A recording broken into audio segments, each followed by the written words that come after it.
Nebraska on Tap, the source for everything educational and informational about groundwater in agriculture. If you are an ag producer or a citizen of Nebraska, this show is made for you by the Middle Republican Natural Resource District. Now it's time for our weekly show, hosted by Heather Dizmang.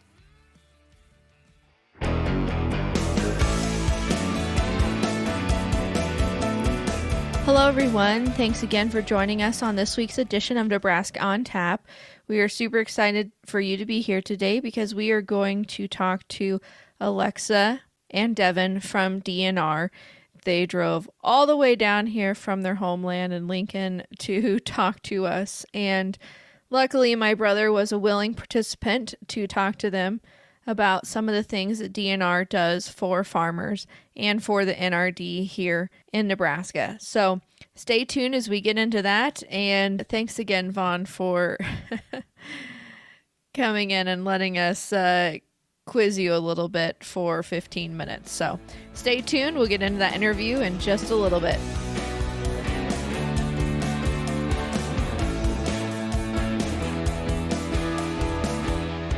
All right, everybody can go ahead and introduce themselves. My name is Vaughn Dizmang. I'm a farmer rancher in Frontier County. Hi, I'm Dehvynne Ashmore. I work in the director's office at the Department of Natural Resources. I'm Alexa Davis. I also work in the Director Support Division of the Department of Natural Resources based in Lincoln. Okay, so Vaughn, I know you're a farmer rancher car guy. I'm just curious, what do you know about the Department of Natural Resources or anything on our website, our services, products? I know that that's a very ambiguous question, and some people told us that we worked with renewable solar panels and fossil fuels, and I was like, no. Well, I know you guys deal with the groundwater. I know that for a fact. Different aspects of drilling wells and everything like that, and basically whatever we have to do with aquifer and those aspects of what you gals deal with. The Department of Natural Resources is a state agency that works with the 23 natural resource districts across the state, so the NRDs. And we have this relationship where we work together with surface water and groundwater quantity, somewhat quality is more of the NRD's perspective. But the Department of Natural Resources mostly does surface water quantity, so we do like dam safety, floodplain management, water planning, helping with those integrated management plans. But we also have a permits registration team that helps register wells. So we work closely with NRDs and with NDE to make sure that wells are registered through our system. We have a interactive webpage that farmers and ranchers can go online and they can find their wells and find information about it. Specifically, it's been really important for people that have maybe high pollutants in their water and they want to apply for a reverse osmosis system through NDE, knowing their nitrates. So if you go to the interactive webpage, you can see the information on your well. If it's registered, you can work with the NRDs to decommission the well if you don't use it anymore, et cetera, et cetera. And all that kind of loops back to DNR because our groundwater registrations team works with the NRD to complete those forms. But we also have a water administration team that deals a lot with water administration. So with the NRDs having certain allocations of groundwater pumping, whether it's set by the NRDs or it's set by state, local, federal controls to be in compliance with a compactor decree. The department has to work a lot with the landowners and the NRDs to make sure that the state is in compliance, especially for the surface water, groundwater rights, first in time, first in right, prior appropriation system. So we have field offices across the state. So you've probably worked with some of our water administration field office guys. They work a lot with the different NRDs across the state. Well, no, not anymore, I guess. I don't have any of that ground anymore. But we used to do surface water on reused pits and stuff like that, recycling water on flood ground. So you probably are pretty aware of the quantity of water that you can pump due to the Republican Compact, right? Right. Yeah. And there are certain areas around here where it is allocated, and then there are certain areas where you're not allocated. and it don't seem like you go that far. And then once you get north here, you get into the sand, so then you play a different, different areas got different gallons and different, inches you can pump, so you're playing all them games. Oh, yeah. Well, that's kind of the nice thing about Nebraska and having the natural resource districts is that everywhere is slightly different in how they manage their water depending on the resources that are there. And the Republican is a unique place in the state because of the compact. And it's, I don't want to say like restrictions, but I think that the water management within the Republican it's very unique, and it's almost like a poster child for the rest of the state because there's a lot of flow meters here, there's a lot of telemetry, there's a lot of investment that has gone into the Republican to know how we're using water and to use it in the most efficient way. Oh yeah, for sure. No-till farming is a huge deal around here, and it was actually started a little bit south, down by McCook area where it's actually drier, and they learned to manage their water, and it's done wonders for farming around here, not to mention soil conservation and everything to go along with it. So your erosion and everything else to help, and then fertilizer management through chemigation and everything else that we've learned to spoon feed the plant versus trying to put it all out there at once and having that runoff if you do get a big rain or a snow in the spring, and then not pollute the groundwater and or streams or anything else that's going along. So I have kind of a random question. It does deal with the Department of Natural Resources. So the Department of Natural Resources got funding through what was LB 925, the Resilient Soils and Water Quality Act, and I'm helping Kent Zimmerman kind of deal with that funding, and we have a small group of stakeholders that includes the NRDs, NRCS, Department of Ag, Nebraska Corn Board, a bunch of different people. And so we all have come together to kind of work on this idea of what's the best way of getting information out to farmers and ranchers, whether it's a cost share opportunity, who's the local expert, what are like the things that you should or shouldn't do if you're trying something new, how are the ways that you can get involved in your community. So I was just wondering, how do you know the stuff about, like runoff or fertigation or chemigation? Like how have you learned that, and who do you go to ask those questions? Well, that's kind of an experience deal, and trial and error, and, there's, I don't know, with the internet, there's lots of opportunities to see different way of people farming and everything else, and it's amazing how you don't have to travel that far to see a lot of different things that's going on. Normally your local pub, sometimes you'll learn a little information that you may or want to learn or may not to, at certain times. And there's different conferences that happen around and, information that you can gather. But mainly, I think a lot of it's trial and error, and what works for you might not work for somebody else, and then vice versa. What maybe is working for everybody, is a great deal, but I think there's so much trial and error and so many different soil types in a small area that you have to learn what works for you and in your area, and kind of take a broad perspective of ideas that everybody's doing and have a trial and error and see what works best for you and your operation.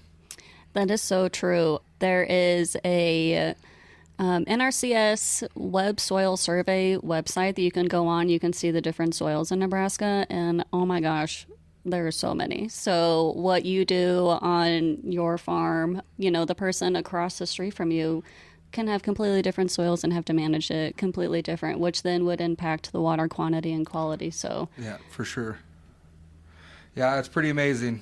In a small area, you just take the state of Nebraska and how many soil types there are, and how far you don't have to go to see a broad range of it. Yeah, or even like the agroeconomic zones in Nebraska. So you've got you have Scotts Bluff, you have the Sandhills, you have the Niobrara. That's completely different than like Omaha and Lincoln, and then here in like the Republican. There's just so much variety in Nebraska for natural resources. I love it. I guess it's kind of lucky that you have someone that that works at the NRD. It seems like you have all of the information that you could possibly need, or at least resources to access those people. Are there any areas in like which like maybe you don't know where to find information? Is there something like in the back of your head that's like, wow, this would be really good information to have or know, like in terms of like water consumption or anything like that? There's always something somebody doesn't know that always wants to know, but the problem is sometimes you don't know what you want to know until You're there. you're there and you don't know the answer to the question. You don't know what you don't know. Right. It's kind of a hard question to answer because, like I say, there's always something more you want to know or wish you could know and figure it out. But at the same token, you don't really know till the question's, answered or asked, just like you said. And then all of a sudden, shoot, well, how do I answer this question, kind of deal. Yeah, and like you were saying, it seems like your community is like at least a little close enough to go down to the pub and you can ask somebody and they might know the answer. Or somebody that works at the NRD. So I guess in that aspect, that's fortunate. Oh, yeah. And in a small rural area like here in Frontier County, you basically know everybody, in that aspect. I mean, you're talking of Curtis is a population of 1,000 people. Well, shoot, you've known most of these people your whole lives, and so it's kind of easy, to go up to, you're not asking a stranger a random question when you go to a convention, and there's... Which can be very daunting and terrifying. Right, yeah, in its own right, yeah, for sure.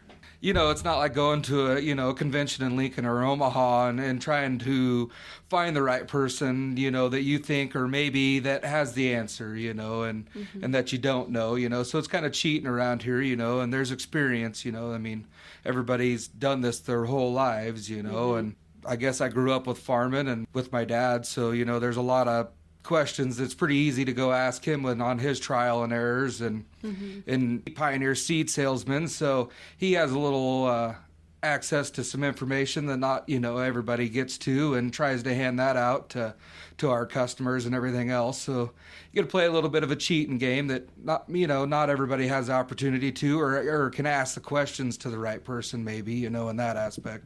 Yeah, I was just going to say it's like institutional knowledge. So my dad used to work on cars, and so if I ever have a question, like I'm going to go to my dad before I go to Jiffy and ask them a question because he's going to be more blunt with me, give me that information in a way that I can digest it and be like, maybe you don't need to do this, or I know how to do that, let me show you because I did it this way and it didn't work out. So it's nice to have that kind of relationship. I can only imagine what it's like here because I mean, I'm from Omaha. I'm a city brat. I'll just say it. Well, yeah, and I'm from Lincoln, so Also a city brat. Yeah, but at the same time, it's also like you go to those bigger towns and people don't know like maybe what an NRD is. They don't know who DNR is. So to come to a community that has all of this knowledge just so accessible is actually pretty cool. So.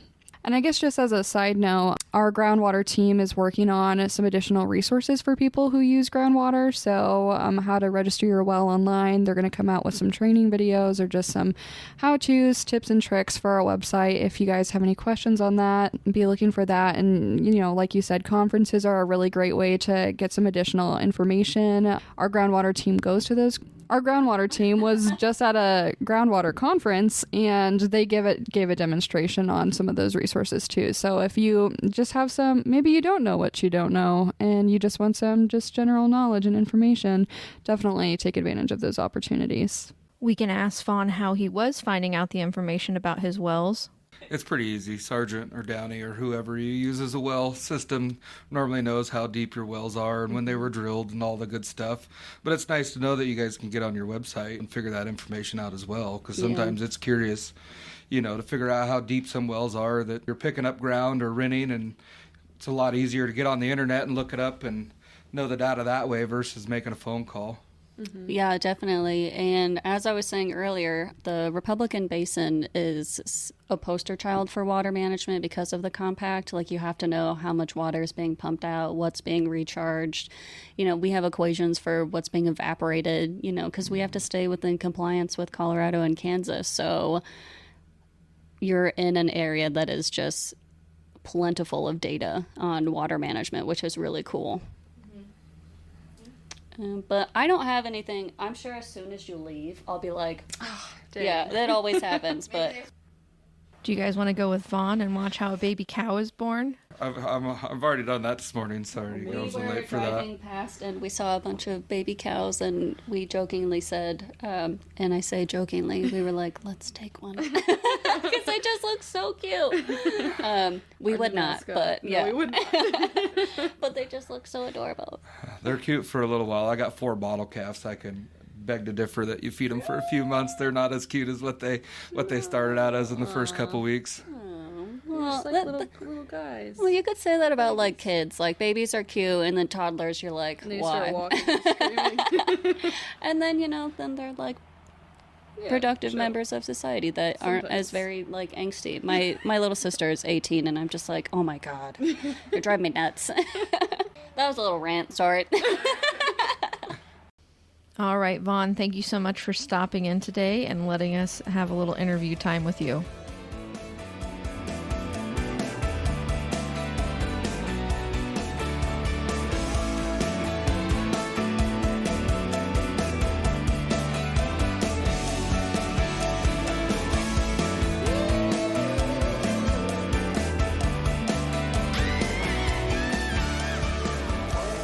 All right, thanks again to Alexa and Devin for coming all the way down here to Curtis from Lincoln to talk to us about how DNR helps with farming aspects when it comes to wells and how they work here with the NRD when it comes to wells and other groundwater management and surface water management things as well. So thanks again, everybody, for tuning in today. And again, thanks to my guests.